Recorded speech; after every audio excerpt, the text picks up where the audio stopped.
I don't want nothing. And it looks like that's what I'm gonna get. Sometimes I feel I need something. Taking my time and to help me forget about everything.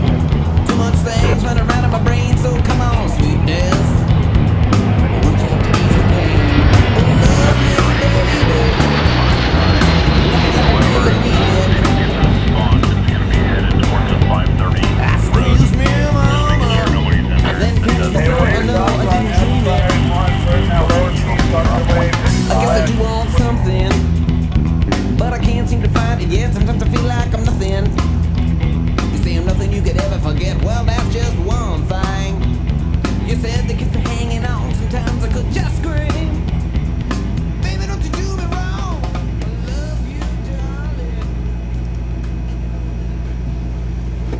darling. Hey everyone, welcome back to the Lookout. Today is 22nd of March. No, it's not. It's 22nd of August. Whatever. It's the 22nd. And it's fire season.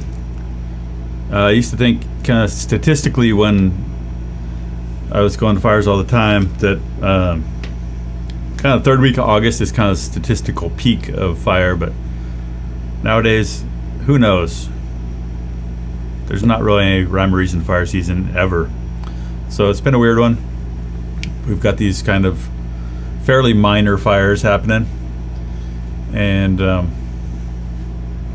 we're covering them. Seems like we're staying busy. I stayed up late last night to get a perimeter for the Pickett Fire. I saw the plane flying at like 10:30 and I was like, all right, maybe I'll get to bed before it's too late. And then it didn't get uploaded till like 11:30 or something. So stayed up late, woke up early, checked my email at 8:30 and it said, oh, we're looking forward to seeing you in Berry Creek at 9. I was like, oh man, Berry Creek is like over an hour. So I jumped in my vehicle and went to Berry Creek, and luckily everyone else was late too. So no, I'm not going to pull another all-nighter, but this fire's doing some stuff. We're going to talk about Pickett, so let's just jump in, and then for the ramble on part of the show, I'm going to show some prescribed burning video from burning with landowners here in Butte County. But we got some stuff to share here on Pickett. So just to review the Pickett Fire, we jump out here to California scale. Got a lot of webcams turned on here, which don't need to see those all.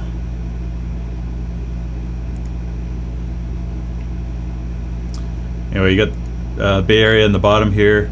Got kind of Sacramento over on the kind of right center.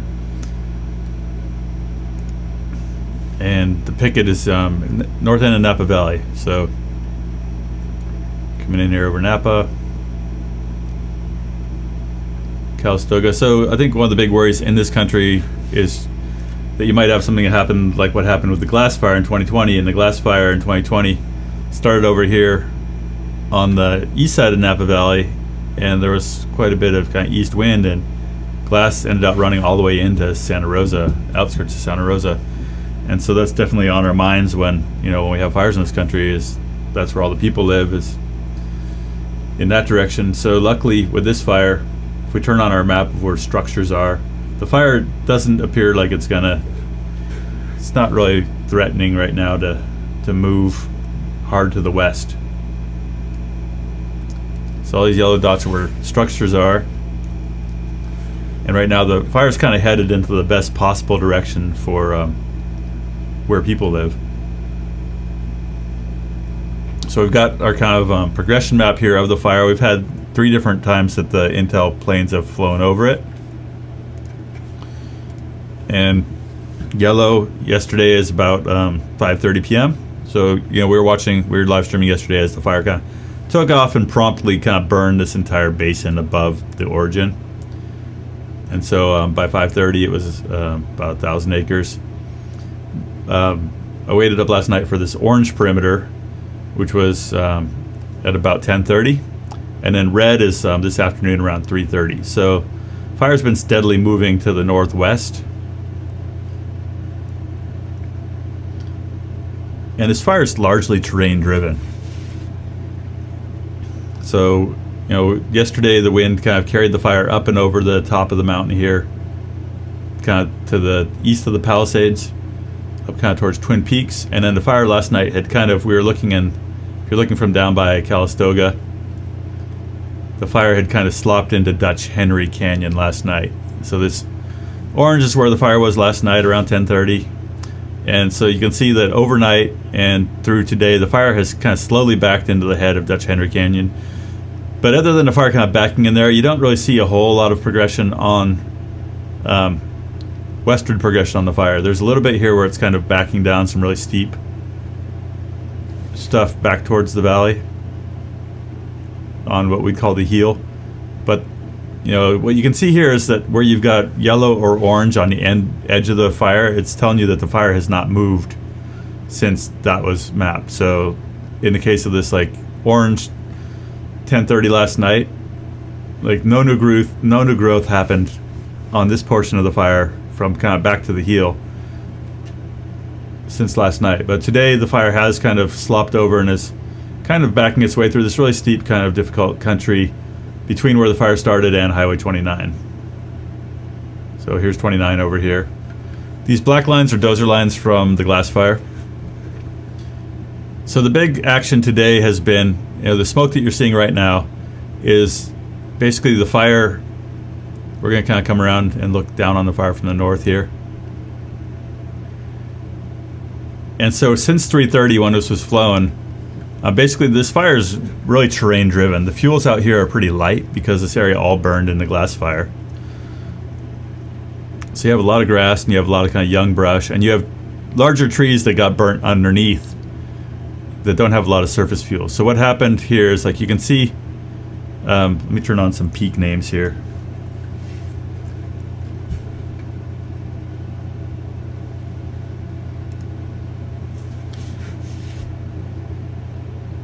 So if you're familiar with this area, basically the fire backed down into the bottom here of kind of Upper Swartz Canyon. And then this afternoon, since this was flowing, it's kind of run up here into this country to the, it's done what we call a slope reversal. So basically the fire has been backing downhill and it backs nice and slow. And then today the fire has run in the last couple hours, not like that, but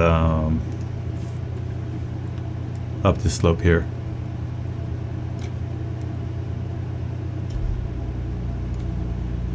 And so we call that a slope reversal. The fire will back for days sometimes, but when it crosses the slope and can run uphill, that's when you get monster runs.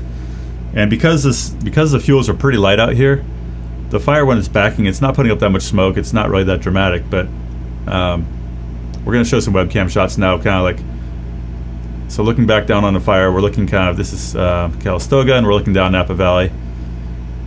And so we'll take a perspective here from over on Mount St. Helena, looking at the fire out towards Twin Peaks. So this is from St. Helena, and this is an animation of the last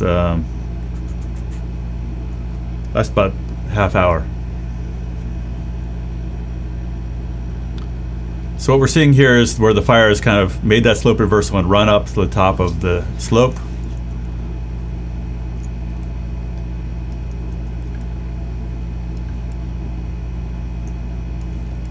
In here.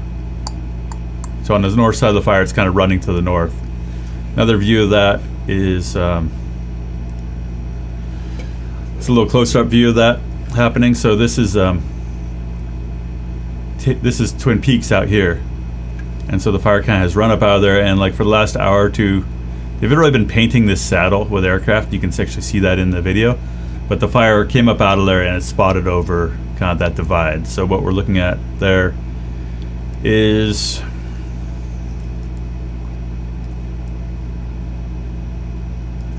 the saddle that we're watching the aircraft painting in there is basically here between Twin Peaks and this unnamed mountain. Fire's kind of like, you can't see Sugarloaf Mountain. So the fire's basically run up here, and it's kind of,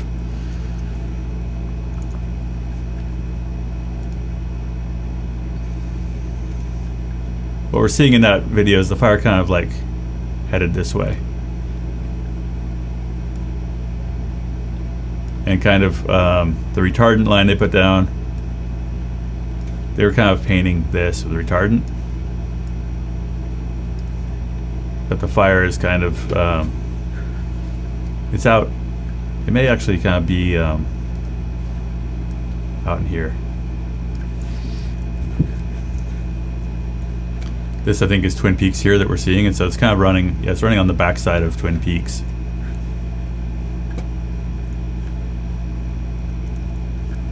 Yeah. So, all that means is that we know that this is kind of difficult terrain out in here as far as connecting the dots. You know, what's going to happen though is if the sun's going to go down, the fire's going to now not have terrain on this aspect. It's not going to have terrain to run up. So what we've been seeing is the fire spreading slowly when it's backing downhill. So I don't really know what's going on out here in the rest of Swartz Canyon, but this is like difficult country in which to try to hold a fire that's kind of being driven by rolling material and just backing downhill. And so it seems really likely to me that this whole canyon could end up burning on the north side. They've been doing a lot with night flying helicopters, and they're really effective, but last night they didn't have, I think they only had 3 of them. So I don't know what that really means for, like, as far as the bigger box, but what we can look at here is, if we look at the glass fire,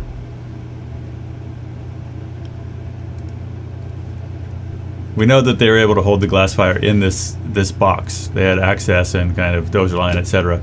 So I wouldn't be surprised, the people who are fighting this fire, the locals, like, were here during the glass fire too, and they know where stuff is. So I wouldn't be surprised if we ended up seeing the fire burn all of Swartz Canyon, but then they pick it up where it backs out of there, down on this glass line. The only thing is that the fire's pretty close right now to the glass fire. If we look at kind of where we were just mapping the fire running up through this notch here. And so it may already be kind of getting established or spotting outside the glass fire. The thing that happens when you get to the edge of the glass fire is just that you get a fuel type change. So, up till now, the fire's all burning in 5-year-old burn. And let's see. Well, I guess you don't get a fuel type change because this burned in 2020 also in a Hennessy. So you're going to continue to see the fire kind of, unless it gets out in here, it's going to continue to burn in areas that are fairly denuded by the recent burn. And so that's why we're seeing the fire mainly being slope driven, is that there's not a huge amount of fuel on this landscape.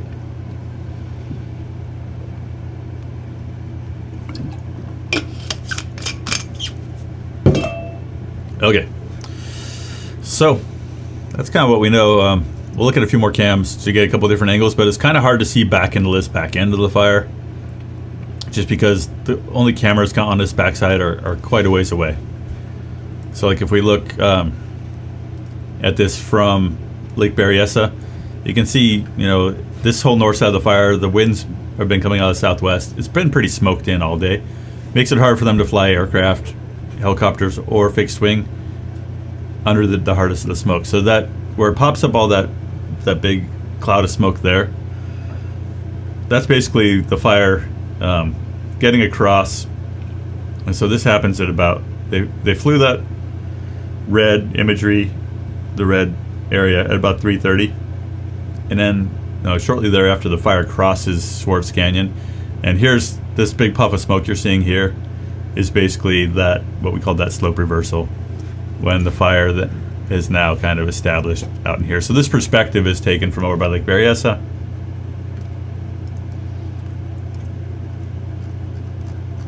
And you're seeing the smoke puffing up as the fire kind of crosses Swartz Canyon and starts to burn out this basin over here.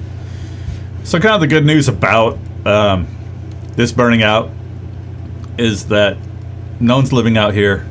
It's a lot of grass, and what a lot of people, old timers, will say is like, oh, this fire's burning up a lot of ticks and brush. And so not the end of the world for this to burn out. And so then once it's done burning that basin, it doesn't really have any more slope to deal with as it backs down out of here, and that's when we pick up fires. It's like when we don't pick up fires when they've got like they're headed up a big hill with continuous fuel. It's harder to pick them up. So still not unlikely that they'll pick it up. The kind of wild card is if the fire does get established out in here, like where we were watching it kind of burn out between Twin Peaks and Sugarloaf. If it does get across the glass fire line here, it'll have some slope to work with here, burning up to the north, but then it won't. And as you get farther north, you get into more pure grass, where tankers and helicopters and everything are more effective in the pure grass. So when we look at our yellow dots for structures, there's just not a lot of people out here, and that's good. So I think at this time, like, not super concerned about the fire burning back to the west, crossing Napa Valley. It's slowly chunking its way to the west to the northwest towards 29. And it's not clear exactly where they're going to pick up this difficult edge, but there is a road up in here. It's not out of the question that they'll pick it up there. The problem is that the fire's kind of established other places over the slope, where it's really hard to kind of deal with these areas here. But I'd say, the fact that this fire's been burning for over 24 hours and it's, maybe 4,000 acres tells you that the conditions aren't extreme. This is not a Kincaid fire. This is not a Tubbs fire. This is not a campfire. This is kind of a typical Lake Napa unit midsummer fire, and there's not a lot else going on. They got a lot of resources. Right now, this is not really a kind of catastrophic event. This is, fairly typical, just another August day in Lake County. Some good discussion on some of the forums to follow about Lake County, and just even really seasoned firefighters who've spent like years and years working in this unit don't really know what's going to happen. As far as like, people are kind of trying to make predictions on the forums. And one guy said, look, I spent 5 years of my career in Lake Napa, and there's way too many kind of funky microclimates and strange things that happen in this landscape to really predict anything, in your magic 8-ball.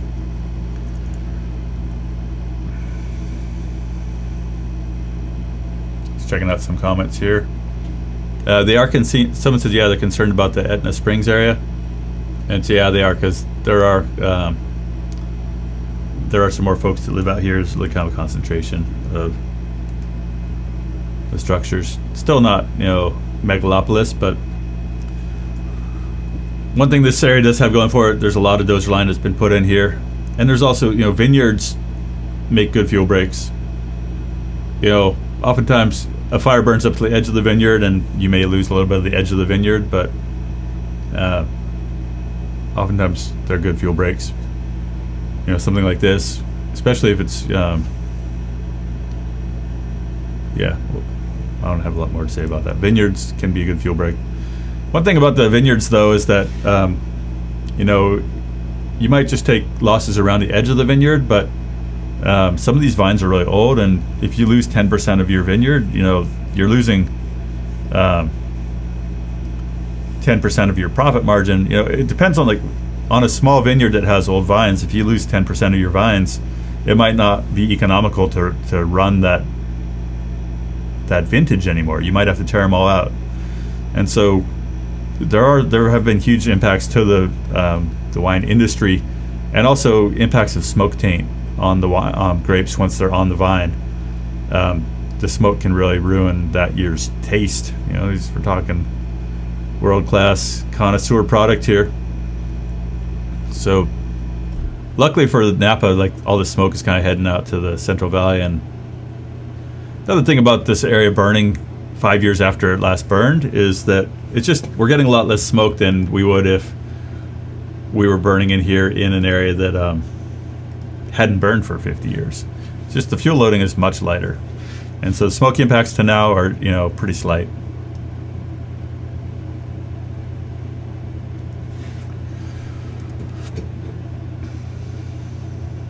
So I'm not sure when we'll have another perimeter to share with you on this particular fire. But that's the skinny right now. It's just that, it's... if we look at the rest of the fire as far as kind of the topographic opportunities the fire has to make runs, it's kind of held up on this ridge here. It's backing down as we get kind of, this is between Angwin and the fire. And so when we look at our forecasts, like, there's no big forecast right now for like strong east winds or anything. So like Angwin, Howell Mountain, these areas that are to the south of the fire right now, the danger of the fire seems fairly slight in the next few days at least. And let's talk a little bit about our weather. If we look at the big picture, we see the hurricane out here starting to kind of dissipate and move off the coast of Newfoundland. There's still kind of a high centered over the Four Corners, which is fairly typical. And what's starting to happen, typical for this time of year, and it's been this Four Corners high has been kind of absent for a large part of this fire season, which has really kind of led to the big fires in Arizona, New Mexico, and Utah.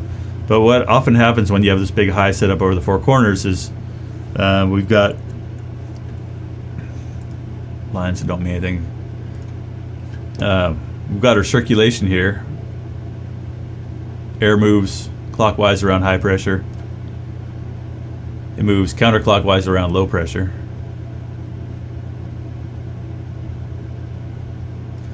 And so what that is doing right now is it's advecting this moisture down here, kind of monsoonal moisture, up into California. And sometimes that Four Corners high also allows moisture to come in off the Gulf. And so that is kind of a watch-out situation for California, because we get, you can see in here, like, you can see this, oh, I got some weird arrows here. You can see in here this buildup of big thunderheads over the High Sierra happening because of this moisture that's coming all the way up kind of from the west coast of Mexico.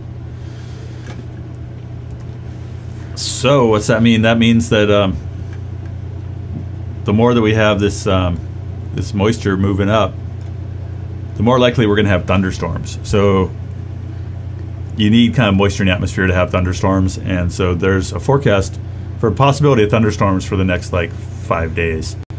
And also that moisture in the atmosphere can lead to greater instability, and the greater instability gives us things like big mushroom clouds on our fires.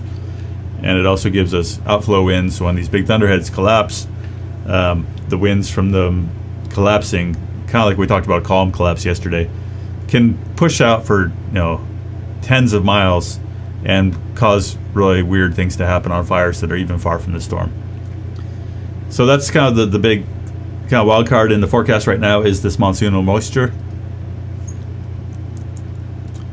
Looking at, and you can kind of see, so you can see this monsoonal moisture here that we were looking at in the big picture, build some huge cells over the kind of the crest of the Sierra and the east side, and even a little bit of it kind of streaming in here through the Central Valley.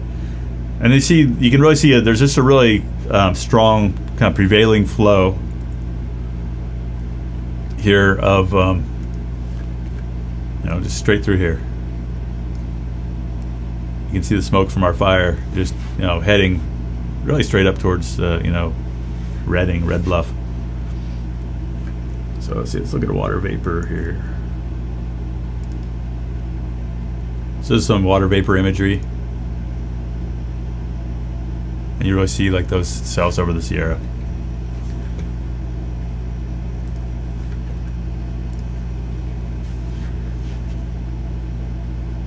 So you really see, when I'm talking about that moisture advecting up out of, west coast of Mexico, you see these big thunderstorms kind of along the west coast of Mexico, but you can really just see that streaming up. And you can really, on this image, it really helps see how that circulation around that high is pulling that moisture up into California. So there's even kind of a forecast for some potential for like a tropical storm or cyclone to form out here off the coast of, off the tip of Baja in the next week. So those are kind of the larger scale dynamics that are like giving us that kind of prevailing southwest flow. It's interesting because we've got a pretty dry atmosphere at the kind of lower level. Like if we look right now at the conditions around our fire here in Calistoga, we've got humidities in the 20s, which is low, and out around Middletown they're in the low teens. In the interior, you get farther away from the coast. So out here around like Butts and Middletown and everything else, it's really dry. So you can still have this upper level of moisture in the atmosphere and have really dry conditions at the surface. Looking at kind of the average air temperature, you can see this warming trend we've been having, where the average temperature is like gone from being, you know, in the 80s a week ago to like pushing 100. And the same thing, we're watching a daily trend of the humidities kind of cratering, where our minimum, this is inland kind of Knoxville, which is kind of Lake County, you know, we're getting down below into single digits here for our bottom temperature. What's important for us with this fire burning in grass is that the nighttime, the maximum humidity is important. Because, so when we look out here, once we get to the end of the week, we see that our maximum humidity here in Calistoga is actually going to come up to like the 80s and low 90s. I'm just going to change this over quick to look at Middletown because it's a little drier there.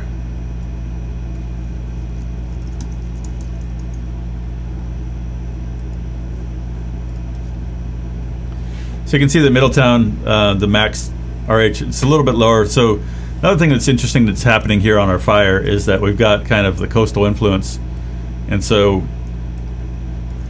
we've been seeing what's called temperature inversions, right? So you get, because, you know, Calistoga is basically at like 300 feet elevation, the marine layer, the fog, can push in here, you know, up the Napa River, basically from the bay.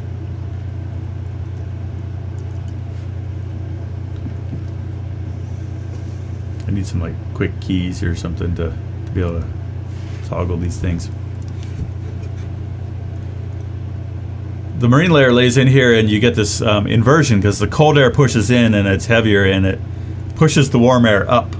And so we talk sometimes about thermal belts, and thermal belt basically means that that marine layer pushes in and maybe it pushes all that warm air up to like 1,000 feet or something. And so a lot of this area that's burning in the fire is above that marine layer and it doesn't get moist. Something where like Calistoga that's getting, you know, 80% humidity at night, the fire would just go out down at these lower elevations in the grass because it's too humid for the grass to carry fire. But we're not getting that. So when you hear about thermal belt, it basically means that cool marine layer, marine air, that's why when you drive over Highway 29 sometimes in the summer, in the morning, like you're looking out over a sea of fog in Napa Valley. And that's why there's world-class grape growing there, is that nighttime cool, moist air. But you get a little farther inland here and you don't get that marine layer, you don't get that influence. So if you followed our coverage of the Gifford fire in Los Padres, similar thing, you know, these things like the marine layer affect the fire history and the fire hazard and everything else about a landscape.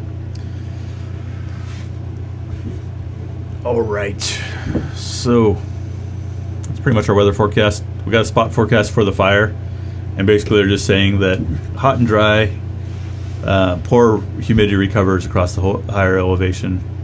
Poor humidity recovery, just meaning it's going to stay dry overnight. Daytime humidity retention will remain poor through the weekend, but a cooling trend and overnight humidities are going to recover kind of after the weekend. So you see that in the forecast here.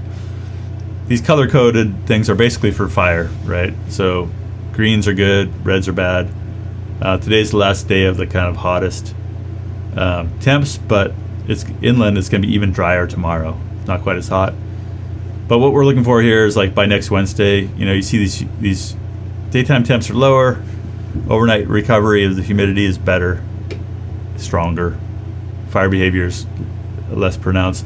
Also, what we don't see in the forecast here is big winds, and we see that the prevailing winds, this is for Middletown, southwest every day, gusts around 5 p.m.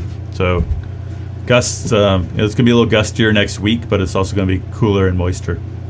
Another thing that's affecting how this fire is burning is the mixing height. So when you look at the mixing height, this is like,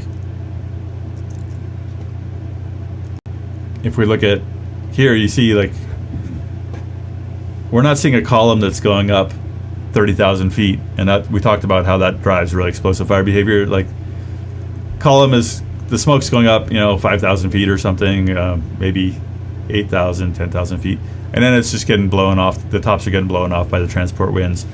So what that means is you have less ability for the fire to really go nuclear. And so when we come back to our forecast, the mixing heights here, these are all mild. These are telling you that the atmosphere's not completely unstable way up to the stratosphere. And so those things are a good hint that we're not going to have like mega mondo giant ice cap cloud plume driven fire behavior. This fire is just, like we said, controlled by slope.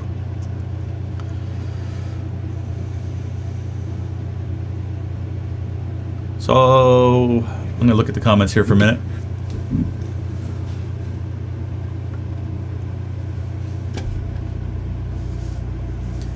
Angwin. Angwin is one of those places that really, they've been doing a lot of work. But it's a bad spot in that the elevation, the fuels, the density of population, like the fire hazard here is extreme. And there's only so much you can do to kind of mitigate that. The company I used to work for did a huge project out here, thinning and burning piles. It's hard to get burns done in these. Burning in these areas is complex. There's people that are have problems with the smoke. There's lots of neighbors. There's heavy fuels. It's hard to find the right weather window. Fire Forward is a group in Sonoma County that's doing a lot of citizen burning, but we're not going to really be able to burn our way easily out of fuels hazard in places like this. That there's so many different players. There's so many different assets at risk of fire. Burning's a great kind of small scale tool for treatment, but the problem in a place like Angwin is that they haven't had a fire for a long time. At some point you're gonna have the fire that blows into there, with the big strong east wind, kind of Tubbs fire style, and then it's gonna be really difficult to save it.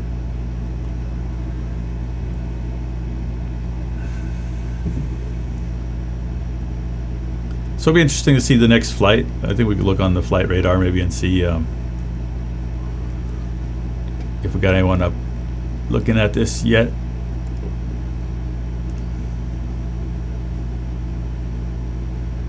The intel plane. Where's our intel plane?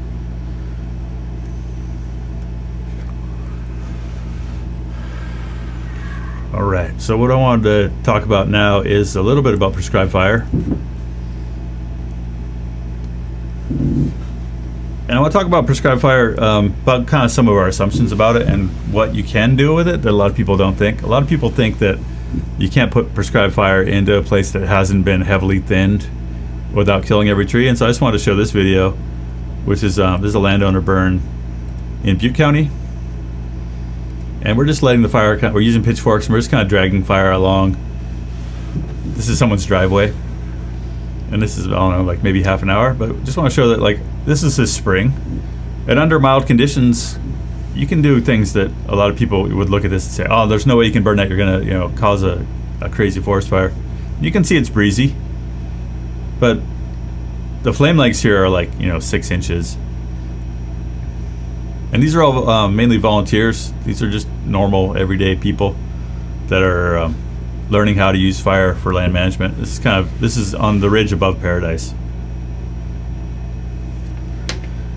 And so there's this movement now to do more of this, where like we didn't need CAL FIRE to do this. We didn't need fire engine. We had like a truck and some water, but this doesn't have to be a big deal to get this kind of stuff done in rural areas.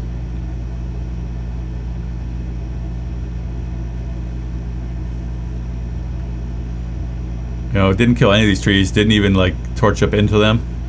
What we're doing with some of this stuff is like we want to kill some of these trees, right? Like we've got too many trees in the forest. Like it would be good to kill like at least half, if not like 3/4 of the trees in here to actually have a fire resilient forest. It's expensive, it takes a lot of work. So one thing that we're doing more of in Butte County is pushing into trying to kill trees on purpose with burning. This is the same day. Kind of a mix of using a drip torch and using pitchforks. Had some good winds, but the landowner also has burnt a lot of piles here. Selfie.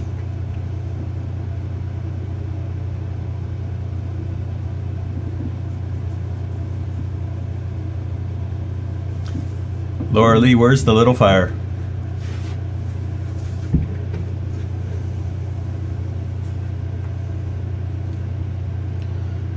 So this work here is all being done by Prescribed Burn Association, and there's starting to be prescribed burn associations all over the state of California. And its basic model is that it's volunteers with some professional support. So like I had a contract with this group, with the Butte Resource Conservation District, to be a burn boss and to kind of train landowners in how to do this work. But there's a lot of movement to do this stuff kind of neighborhood scale, no firefighting experience required. And oftentimes we're burning like right up against people's houses with this stuff.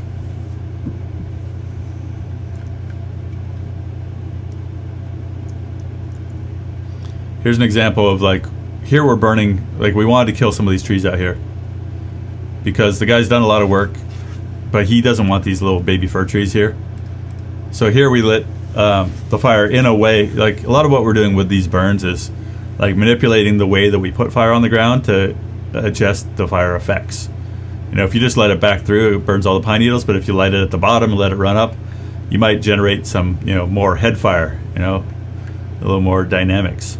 So in here, our objective was to actually kill some of these trees just to practice, you know, and to get an idea of like, okay, what are the good conditions under which to do this and keep it under control.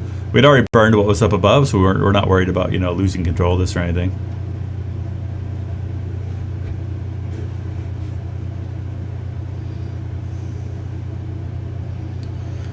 These PBA burns are fun because you can bring your kids out. You know, the rule with the local resource conservation district is kids are welcome if they're over 9.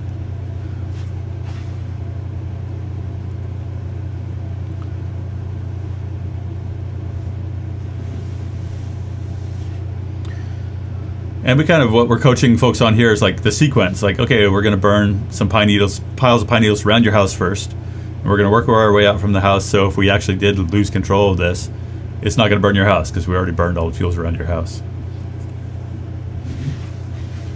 So prescribed burn associations are, they're in count. There's a lot of them all over the state. They're getting more and more happening. There's some CAL FIRE support to pay for coordinators for the PBAs. And then, you know, say you burn with someone who has a bulldozer, they might bring their dozer over or their water truck over to the neighbors to burn that next place. So it's really about resource sharing and knowledge sharing.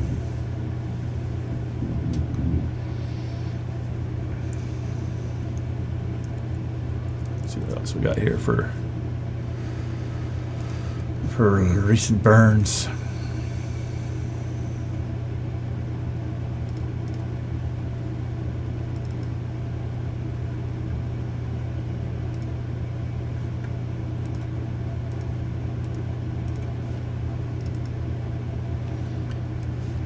And these burns don't have to all just be like laying down on the ground, not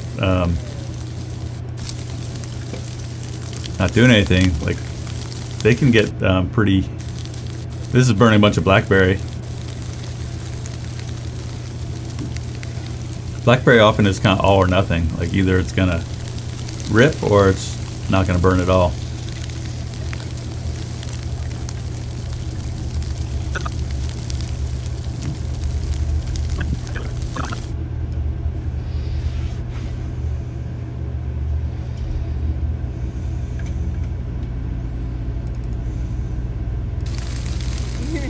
We're surrounded by fire. Yeah. The thing with sky fire is you're only ever like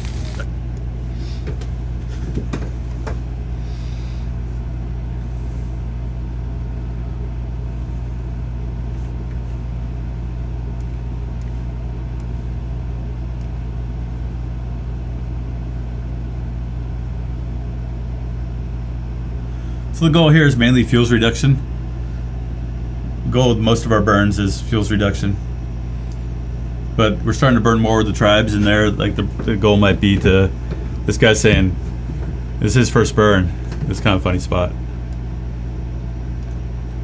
This one of your first burns? My second one. Yeah, what do you think, like seeing the fire kind of cook up like this? I'm glad there's professionals here and people that seem relaxed. Yeah, a little calm goes a long way. We're not professionals. We dress about that stuff. This is just Yeah. How about you? What do you think right now?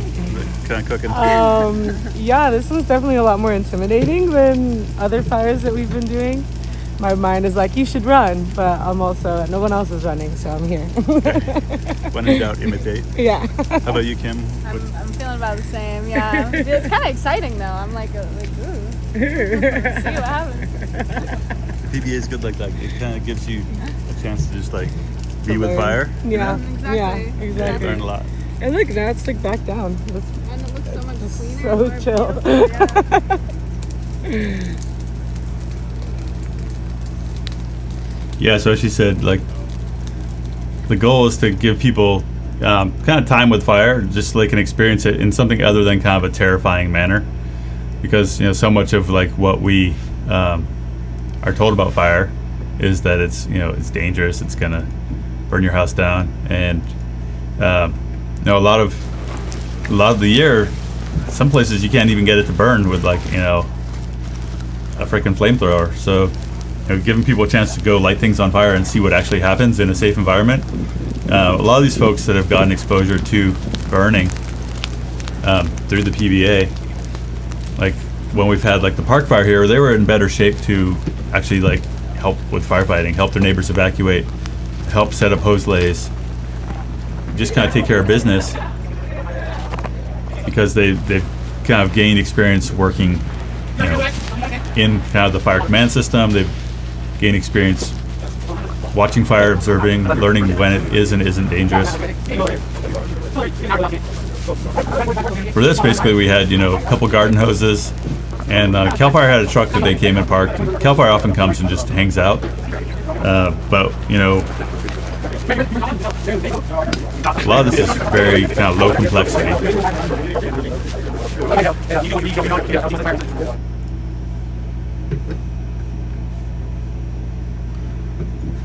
Yeah.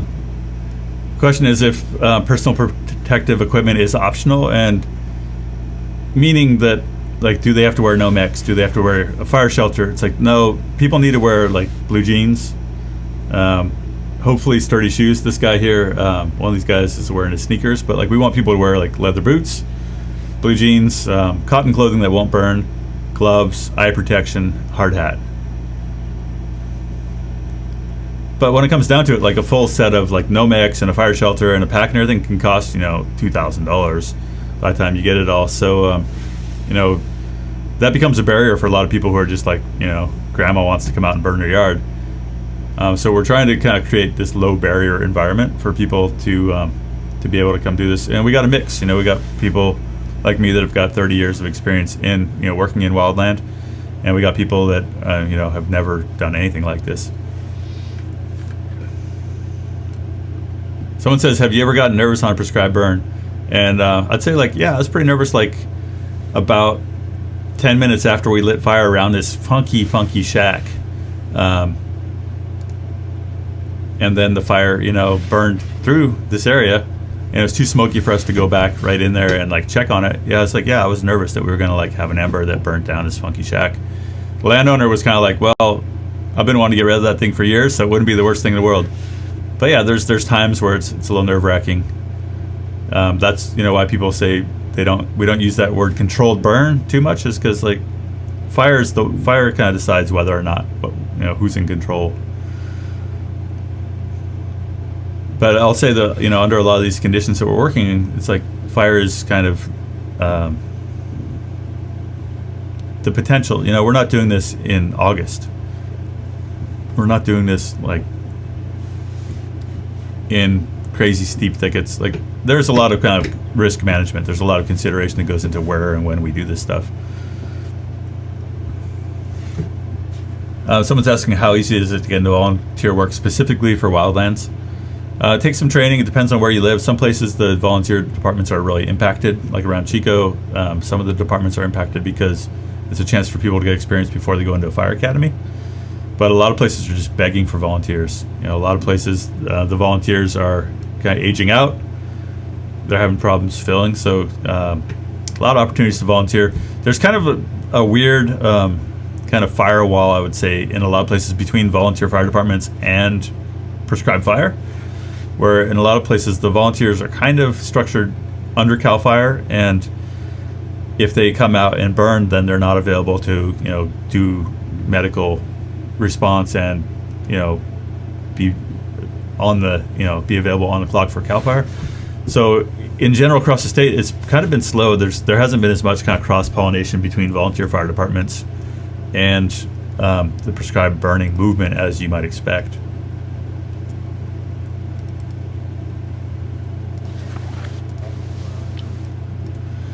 But I'd say, like, kind of generally, we're starting to up the complexity a bit of the burning that's getting done, just as we build trust. We've been doing this stuff in Butte County for 5 or 6 years, maybe a little longer, and we've built a lot of trust with the local CAL FIRE chiefs, to the point where they know that we kind of know what we're doing, and they've begun issuing permits that 5 years ago they wouldn't have issued, just because they know that, like, hey, these folks have kind of squad leadership. They have, they do a medical briefing. They have contingency resources. So it's run pretty professionally for being a bunch of volunteers. We're still kind of using the incident command system, where you're kind of adapting a lot of things from the fire suppression world to do this work and kind of stay organized.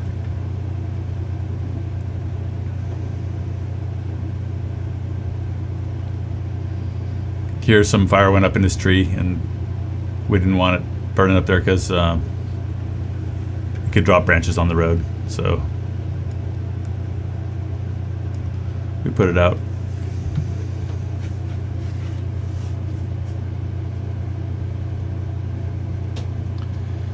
So the costs. Paul says, if the owner wanted to do a prescribed burn, how much might it cost, and what permits are necessary? Depends on if you can, these things aren't costing anyone anything, because except, CAL FIRE's fronting for a coordinator, and then sometimes for like someone like me to burn boss. If you hire a contractor, it depends on the acreage and the complexity. It could cost anywhere between $500 and $5,000 an acre, depending on how much prep's needed, how much holding, how much. Depending on where you're working, some places are harder to get smoke management plans put into place. I'd say, though, Butte County has kind of been a leader in kind of getting this kind of stuff done at scale. But we were doing this day, we had like maybe 12 people. This is only a couple, this is only like 3 or 4 or 5 acres. But minimal resources. We had, 2 trucks with low slip-in pumps in them. If you check in with your local prescribed burn association, they may be able to come. What the PBAs need is they need willing landowners. The liability for this operation is all on the landowner. So that's nice for people like me and the PBA and the RCD, Resource Conservation District, is that, at the end of the day, the liability still rests with the landowner. And so oftentimes it's hard for us to find landowners who are willing to do this, who are willing to take on the liability, who trust us. But if you are a landowner, and especially if you've done work like this landowner has, to come in and do the pre-work of thinning and pile burning or thinning and chipping, prescribed burns are a great tool for kind of following up and killing the baby trees and brush that would make this into a thicket again if you didn't manage it.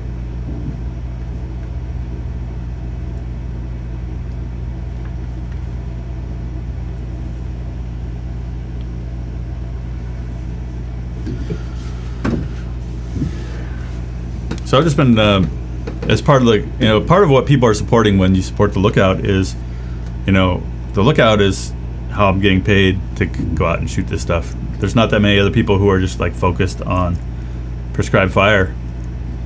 And so supporting the lookout is supporting kind of normalizing prescribed burning. Let's see what else we have here that is worth sharing.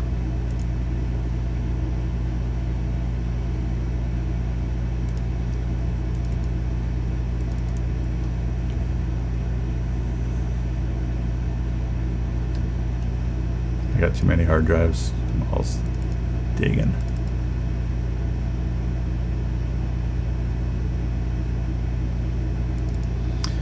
So I got a chance to be part of a pretty massive prescribed burn. This is one of the largest prescribed burns that's happened on private timberlands, on industrial timberlands in California in the last probably 30 years.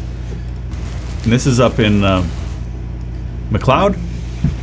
So this is work that's being done for the Pacific Forest Trust, which is a conservation group, and they hold easements on timberland, and then they manage that land for timber.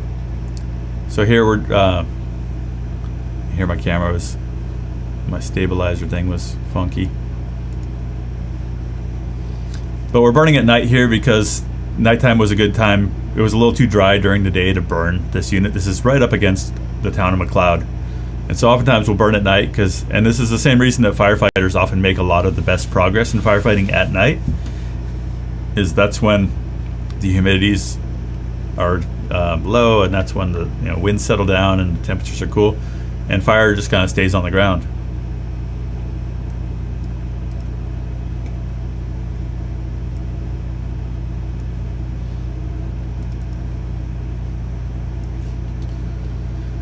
If you're a student or student age, or you want to come back to school, this is Chico State's fire engine, and Chico State has got a Wildland Masters program, and so some of these guys are guys and gals are students at Chico State, and they're getting out. Some of them have fire experience, some of them don't, but they're getting kind of hands-on experience in prescribed fire in a production environment. Yeah, go ahead. Look at the low.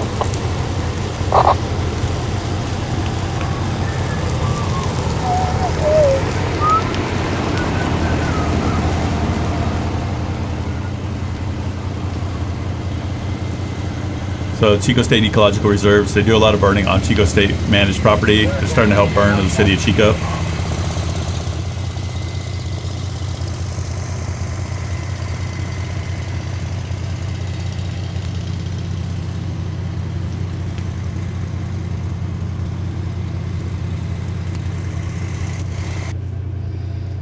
Anyway, that's some good fire. We're gonna go back and look at this fire and see what we can learn about from the cameras here. Last 30 minutes.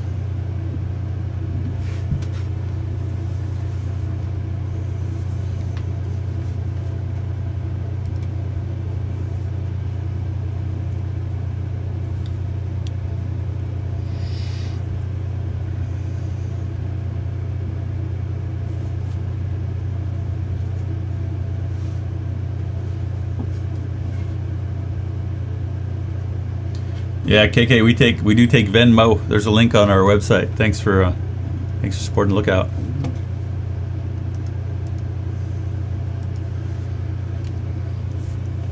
So I think what we're seeing here is just the fires kind of continue to kind of chew through that, or across the other slope. This is looking from Zinfandel, so it's looking kind of north at the fire. Calistoga's out in here, and this is where the fire's backing down into Dutch Baby Canyon. Dutch something.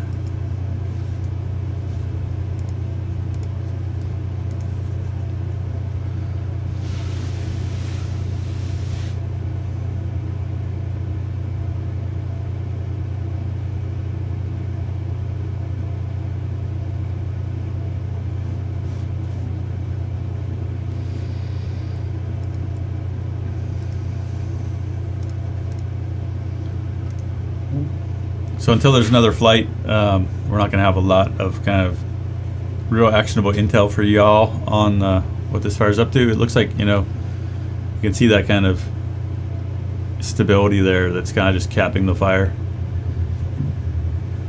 The way that the smoke cloud's just laying out over here and flattened. yeah, so we'll be curious to see how far the fire gets out through here. If it becomes established out here, kind of to the, we're looking south. If it establishes out here, it's just difficult country, you know, and it doesn't lend itself to direct fire attack. And so, you know, maybe the next, if it does kind of get past the glass firebox, maybe the next line here is that they run dozers up this ridge here. See if I can get us some landmarks real quick.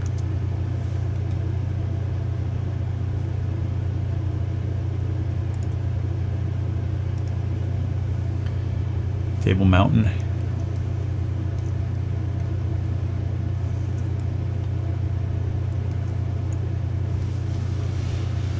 Anyway, right now, no immediate threat to Middletown.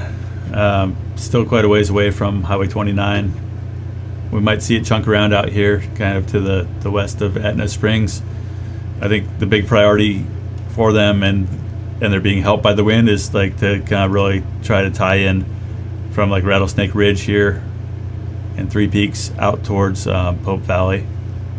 So I think that's where we'll kind of see containment quickest. Will be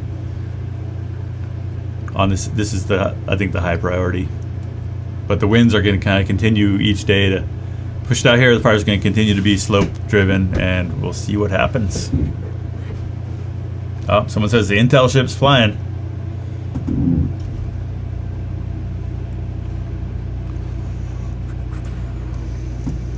Well, where is she, baby?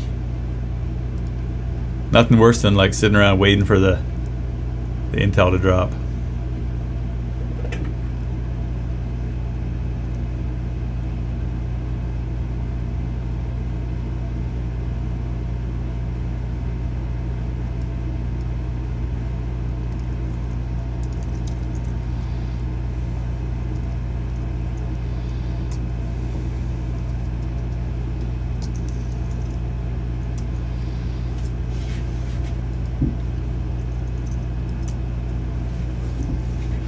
Well, I'm not nerdy enough to have the intel ships memorized, their numbers. Here we go. Maybe I am. It says one of the intel ships landed at SAC 2 hours ago. All right, so I want to give you guys a couple places to look at for our stuff if we're not on. It's kind of a lot to get on and jumpstart a live stream, so I just want to show you where we do updates. If you're, if you're wondering what's up and we're not on YouTube, you should check our website. You know, oftentimes, like I did a post this afternoon just of these maps, not much more intel. All right, 9461DF and 461DF. Thank you. Appreciate that kind of stuff. So yeah, if you want to get a hold of us, if you want to see what we got going on, check out the Lookout. The reason that I don't post this stuff directly to Facebook anymore is I don't want to give Mark Zuckerberg or Elon Musk or any of those assholes my stuff for free. I don't like them. I don't like Facebook. I don't like Twitter. I don't like any of those guys. So I'll post links there, and then you can come see stuff on my webpage. This is my webpage. This is my stuff. My stuff is copyrighted. If you want to use it, ask me. But I don't want to put it on Facebook. So sorry, but just follow the links. Follow us on Facebook, even though we think they're assholes. We've got the Lookout webpage on Facebook, and I'll always, if I have updates, I'll always post them to Facebook, to the Lookout page. So follow us there. We're kind of building that up. Or follow us on Twitter. I auto post to LinkedIn under Zeke Lunder, Twitter under Wildland Zico, and Facebook every time. So if you follow us on one of those three, you'll hear about our stuff, and you can follow Link to Lookout. If you don't want to follow those, just go check the Lookout and see if there's any new posts, and that's kind of the best way. While you're there, buy a Squatch Duty shirt. or a Squatch Duty sticker. These actually don't say Squatch Duty, they're just a Squatch. But these are all ways that we make money and keep doing a lookout. Hats, stickers, mugs, all accessible via the lookout. Go sell your t-shirts somewhere else. And check out our sponsors too, because they make it possible. Thank our sponsors, QTAC, WaterX, and I'm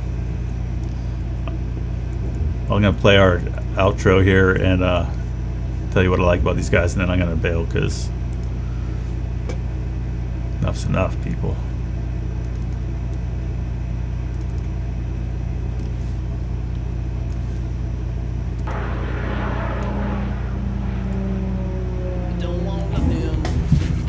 This is the park fire burning up the Highway 36.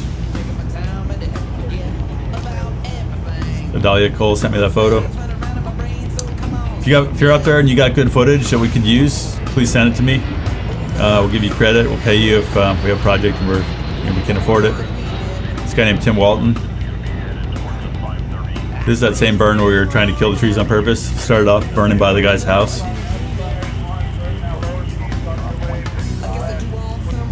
QTAC's been our first sponsor, and these guys make really nice stuff. This is a special little trailer that goes for UTV. WaterX is they're about done sponsoring us, but Firebox, these guys are the best. Quality equipment. Thanks, you guys.